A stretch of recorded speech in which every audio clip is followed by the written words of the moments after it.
नमस्कार। महाराष्ट्र के राज्यपाल श्रीमान भगत सिंह कोश्यारी जी, मुख्यमंत्री श्रीमान उद्धव ठाकरे जी,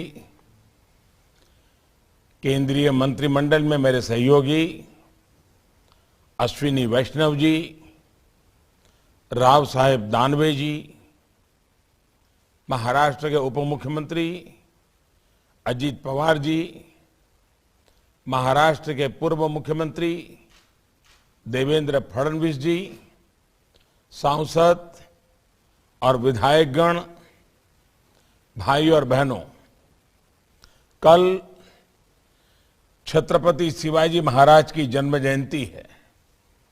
सबसे पहले मैं भारत के गौरव, भारत की पहचान और संस्कृति के रक्षक, देश के महान महानायक के चरणों में आदरपूर्वक प्रणाम करता हूं। शिवाजी महाराज की जयंती के एक दिन पहले ठाणे दीवा के बीच नई बनी 5वीं और 6ठी रेल लाइन के शुभारंभ पर हर मुंबईकर को बहुत बहुत बधाई। ये नई रेल लाइन मुंबई वासियों के जीवन में एक बड़ा बदलाव लाएगी, उनकी ईज ऑफ लिविंग बढ़ाएगी। ये नई रेल लाइन मुंबई की कभी न थमने वाली जिंदगी को और अधिक रफ्तार देगी। इन दोनों लाइंस के शुरू होने से मुंबई के लोगों को सीधे सीधे 4 फायदे होंगे। पहला, अब लोकल और एक्सप्रेस ट्रेनों के लिए अलग अलग लाइनें हो जाएगी। दूसरा, दूसरे राज्यों से मुंबई आने जाने वाली ट्रेनों को अब लोकल ट्रेनों की पासिंग का इंतजार नहीं करना पड़ेगा। तीसरा, कल्याण से कुर्ला सेक्शन में मेल एक्सप्रेस गाड़ियों अब बिना किसी अवरोध के चलाई जा सकेगी। और चौथा, हर रविवार को होने वाले ब्लॉक के कारण कलावा और मुंब्रा के साथियों की परेशानी भी अब दूर हो गई है। साथियों, आज से सेंट्रल रेलवे लाइन पर 36 नई लोकल चलने जा रही हैं। इनमें से भी अधिकतर एसी ट्रेनें हैं। ये लोकल की सुविधा को विस्तार देने, लोकल को आधुनिक बनाने के केंद्र सरकार के कमिटमेंट का हिस्सा है। बीते 7 साल में मुंबई में मेट्रो का भी विस्तार किया गया है। मुंबई से सटे सबर्बन सेंटर्स में मेट्रो नेटवर्क को तेजी से फैलाया जा रहा है। भाई और बहनों, दशकों से मुंबई की सेवा कर रही लोकल का विस्तार करने, इसको आधुनिक बनाने की मांग बहुत पुरानी थी। 2008 में इस 5वीं और 6ठी लाइन की शिलान्यास हुआ था।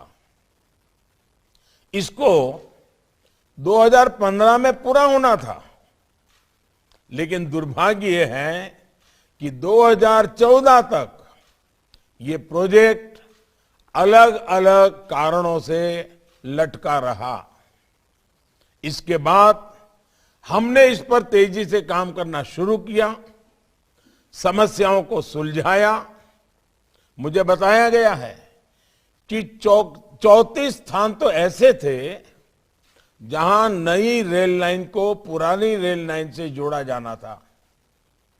अनेक चुनौतियों के बावजूद हमारे श्रमिकों ने हमारे इंजीनियर्स ने इस प्रोजेक्ट को पूरा किया। दर्जनों पुल बनाए, फ्लाईओवर बनाए, सुरंग तैयार की। राष्ट्र निर्माण के लिए ऐसे कमिटमेंट को मैं हृदय से नमन भी करता हूं, अभिनंदन भी करता हूं। भाई और बहनों, मुंबई महानगर ने आजाद भारत की प्रगति में अपना अहम योगदान दिया है। अब प्रयास यह है कि आत्मनिर्भर भारत के निर्माण में भी मुंबई का सामर्थ्य कई गुना बढ़े। इसलिए मुंबई में 21वीं सदी के इंफ्रास्ट्रक्चर निर्माण पर हमारा विशेष फोकस है। रेलवे कनेक्टिविटी की ही बात करें तो यहां हजारों करोड़ रुपए का निवेश किया जा रहा है। मुंबई सबर्बन रेल प्रणाली को आधुनिक और श्रेष्ठ टेक्नोलॉजी से लैस किया जा रहा है। हमारा प्रयास है कि अभी जो मुंबई सबर्बन की क्षमता है उसमें करीब करीब 400 किलोमीटर की अतिरिक्त वृद्धि हो जाए। सीबीटीसी जैसी आधुनिक सिग्नल व्यवस्था के साथ साथ 19 स्टेशनों के आधुनिकीकरण की भी योजना है। भाई और बहनों, मुंबई के भीतर ही नहीं बल्कि देश के दूसरे राज्यों से मुंबई की रेल कनेक्टिविटी में भी स्पीड की जरूरत है, आधुनिकता की जरूरत है। इसलिए Ahmedabad Mumbai high speed rail आज मुंबई की देश की आवश्यकता है। ये मुंबई की क्षमता को सपनों के शहर के रूप में मुंबई की पहचान को सशक्त करेगी। ये प्रोजेक्ट तेज गति से पूरा हो, ये हम सभी की प्राथमिकता है। इसी प्रकार वेस्टर्न डेडिकेटेड फ्रेट कॉरिडोर भी मुंबई को नई ताकत देने वाला है। साथियों, हम सभी जानते हैं कि जितने लोग भारतीय रेलवे में एक दिन में सफर करते हैं उतनी तो कई देशों की जनसंख्या भी नहीं है।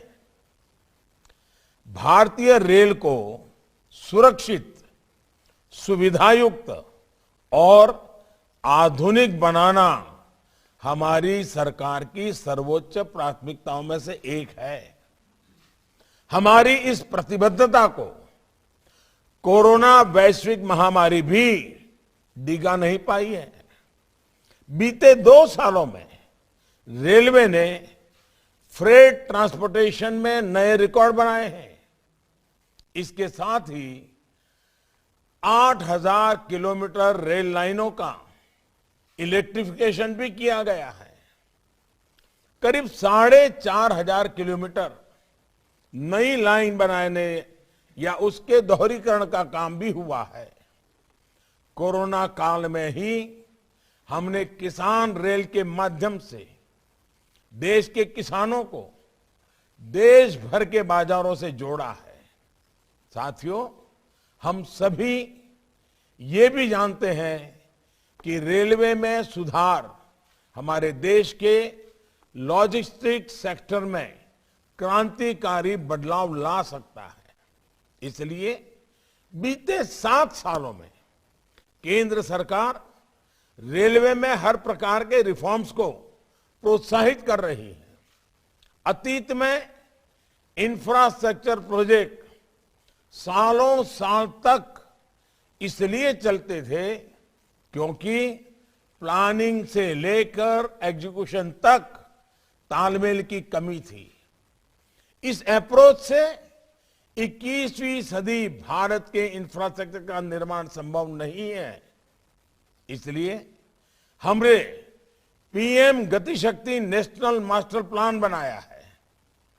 इसमें केंद्र सरकार के हर विभाग, राज्य सरकार, स्थानीय निकाय और प्राइवेट सेक्टर सभी को एक डिजिटल प्लेटफॉर्म पर लाने का प्रयास है। कोशिश ये है कि इंफ्रास्ट्रक्चर के किसी भी प्रोजेक्ट से जुड़ी हर जानकारी हर स्टेक होल्डर के पास पहले से हो, तभी सभी अपने अपने हिस्से का काम, उसका प्लान सही तरीके से कर सकेंगे। मुंबई और देश के अन्य रेलवे प्रोजेक्ट्स के लिए भी हम गति शक्ति की भावना से ही काम करने वाले हैं। साथियों, बरसों से हमारे यहां एक सोच हावी रही कि जो साधन संसाधन गरीब इस्तेमाल करता है, मिडिल क्लास इस्तेमाल करता है, उस पर निवेश नहीं करो। इस वजह से भारत के पब्लिक ट्रांसपोर्ट की चमक हमेशा फीकी रही है। लेकिन अब भारत उस पुरानी सोच को पीछे छोड़कर आगे बढ़ रहा है। आज गांधीनगर और भोपाल के आधुनिक रेलवे स्टेशन रेलवे की पहचान बन रहे हैं। आज 6000 से ज्यादा रेलवे स्टेशन वाईफाई सुविधा से जुड़ चुके हैं। वंदे भारत एक्सप्रेस ट्रेनें देश की रेल को गति और आधुनिक सुविधा दे रही हैं। आने वाले वर्षों में 400 नई वंदे भारत ट्रेनें देशवासियों को सेवा देना शुरू करेंगे। भाई और बहनों, एक और पुरानी अप्रोच जो हमारी सरकार ने बदली है, वो है रेलवे के अपने सामर्थ्य पर भरोसा। 7-8 साल पहले तक देश की जो रेल कोच फैक्ट्रियां थी, उनको लेकर बहुत उदासीनता थी। इन फैक्ट्रियों की जो स्थिति थी, उनको देखते हुए कोई कल्पना भी नहीं कर सकता कि ये फैक्ट्रियां इतनी आधुनिक ट्रेनें बना सकती हैं। लेकिन आज वंदे भारत ट्रेनें और स्वदेशी विस्टाडोम कोच इन्हीं फैक्ट्रियों में बन रहे हैं। आज हम अपने सिग्नलिंग सिस्टम को विदेशी समाधान से आधुनिक बनाने पर भी निरंतर काम कर रहे हैं। स्वदेशी समाधान चाहिए, हम विदेशी निर्भरता से मुक्ति चाहिए। साथियों, नई सुविधाएं विकसित करने के इन प्रयासों का बहुत बड़ा लाभ मुंबई और आसपास के शहरों को होने वाला है। गरीब और मिडिल क्लास परिवारों को इन नई सुविधाओं से आसानी भी होगी और कमाई के नए साधन भी मिलेंगे।